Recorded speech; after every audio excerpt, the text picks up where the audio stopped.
It's freezing cold outside, so we are going to do an old school, original YouTube style video unboxing the brand new Goosky S2 Ultra, the first micro helicopter using rotor flight. And we're going to see how easy it is to set up. It's got the peel.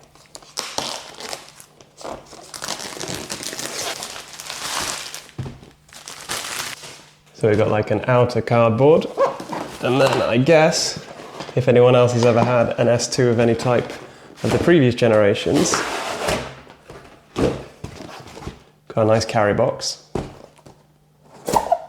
Oh, here she is. So,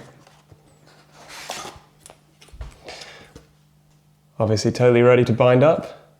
I believe the changes on this version of the Ultra: carbon frames, metal servos,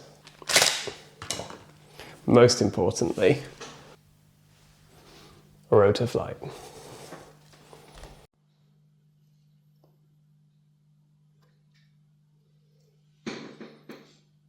This tiny little Goosky specific rotor flight controller. Looks like we've got ports for S-Bus, ELRS and DSMX. So pretty much you can fly on anything. Now, do we have... Yeah, okay. I think that this is a little ELRS receiver. Let's have a look.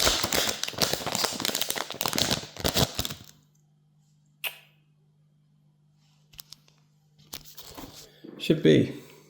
So that just goes in the ELRS port. In a minute we'll go upstairs and we'll plug it into the computer and we'll have a look. These are the new carbon frames. I believe it's the same head, tail and motor. Looks really good.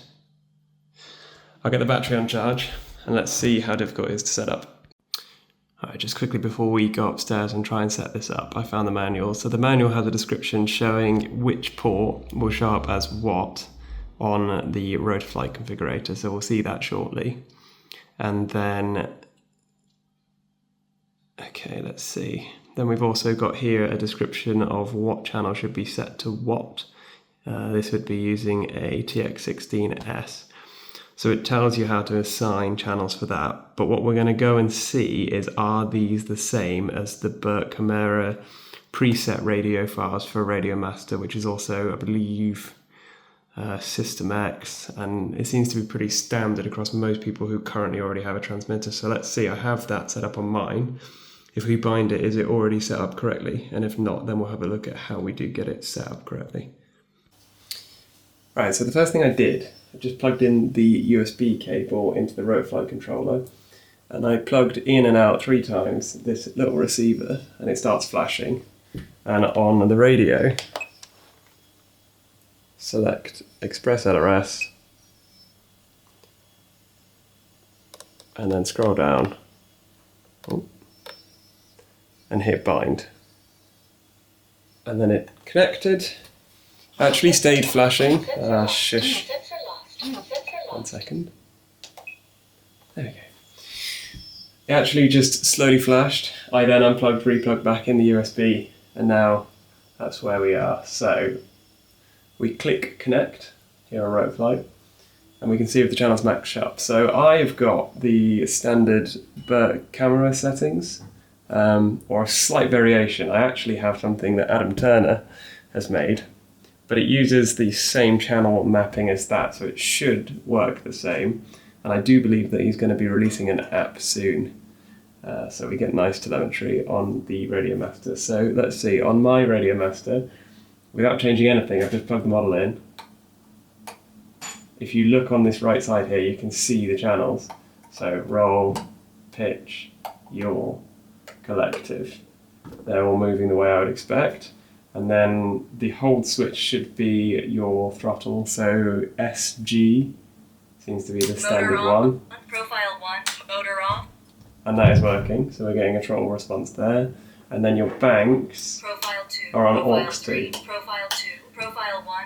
which is SE switch on the top left side. So that's all working. So I'm going to check in adjustments.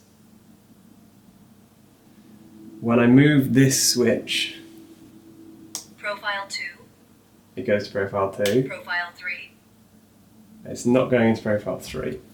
Okay, so we've got channel aux 2. It's showing the range here of that channel Profile 2, profile correctly. 1, profile 2, profile 3. I think because this range is set too large. Now I normally do have a profile 4, so Motor on, that would be my auto-rotation. profile 4, which I use for auto rotation on the big models. So for my setup, if I drag this across to 4, then this is our full range. I've now got 4. In theory, that should have worked now that when I go back to on, hold, profile yeah. 3. So with the motor off, we can now check 3, Profile 2, 2, profile 1. 1. So effectively you're setting your range in here, and then you're setting the number of profiles you want to be able to select here. I have had to change that then, so that might be just my transmitter. No, it shouldn't be. So with the exact settings that I'm using the transmitter, you will have to add profile 4 into it. So it'll be the same on the rates here now. So then we've got 1, 2, Profile 2, 3, profile 3.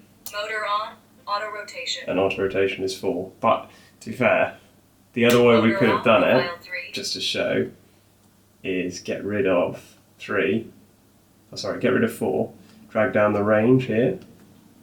Now we've got Profile 3, 2, 2, 1, Profile 1, profile 3. and auto rotation Motor doesn't on, do auto anything. rotation.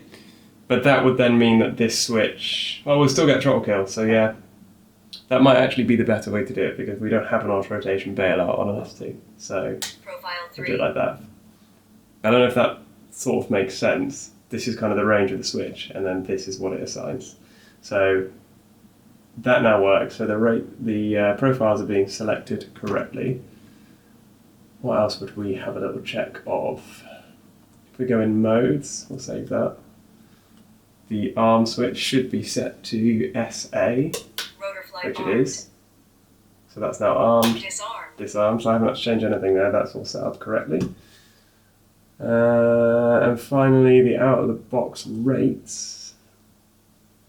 Pretty sporty. It's actually pretty much exactly what I run on my model. I would say that's relatively quick, so I mean this is personal preference. You might want to turn these down a little bit if you don't want it to be too agile, but it's doing 350 on roll and pitch, 620 on the yaw. So it's pretty responsive. If you actually move the stick, you can see what it looks like here. So you can decide if that's too much for you or not. And then you can adjust it. So if we say, for example, put the yaw down to 200, then that's max stick. So I'll put that back. I quite like 620. So that's a personal preference, but this is how it's set out of the box. And that's it. Last thing to do, Motor on, make sure that profile it's 3. armed, motor hold is on. In fact, I'll disconnect that rotor flight. Disconnect this. Battery low. 11.4. Telemetry lost. Connect. Telemetry recovered. So that's initialized. Up, down, left, right, forward, backwards. 40%. Can't check the tail. Check the corrections. So backwards, forwards, left and right is going against the direction, so that's correct. So it looks like it was pretty easy out of the box, to be honest. I didn't really have to change anything. I wouldn't have even had to change those rates. It's just that the third bank wouldn't have worked correctly. But yeah, so stock settings similar to that of System X and Burt Camara, and out of the box with what this gets installed on Rotoflight is literally as simple as that. I mean, without explaining it, that probably would have taken about 15 seconds. Let's go and give it a Maiden. We'll see what we can do in a very small space. Let's see how it flies, little Maiden flight.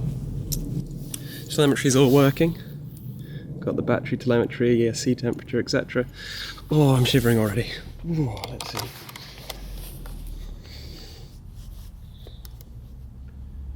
So we go disarm. This is currently just bank 1. Motor on.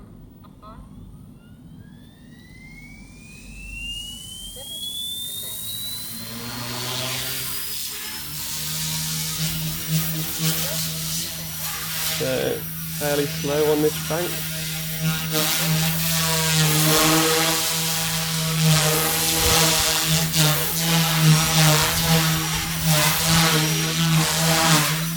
Okay, bank 2, a little bit more RPM, a little bit more rate.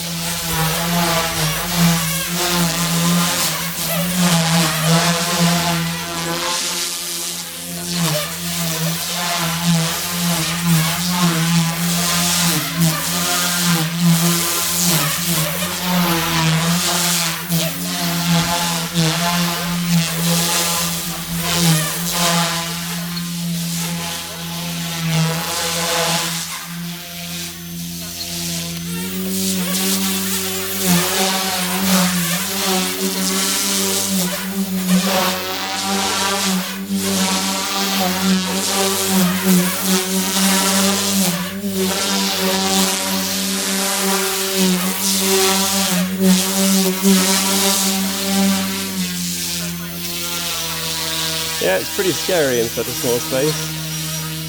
Thing's an absolute beast.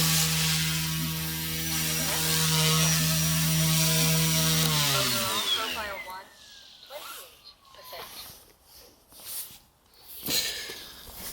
28%. Well, it works. That was a very quick test. That is super sweet. Straight out of the box. Tiny space. And it's just super locked in. Well, I hope you enjoyed that unboxing and a first setup. Wasn't too difficult. It all worked pretty much exactly as it should out of the box with these stock settings on the TX16S. Appreciate that a lot of you guys will have different radios, and I'm sure, even if not from me, many people will be putting out guides in terms of how to assign the channels depending on what radio you're using. If I can get hold of a Spectrum radio or any other kind of radio, maybe a V control as well, we can look at how we assign channels on those given radios. But yeah, certainly with the TX16S, that was a breeze. It literally just worked exactly as it should out of the box.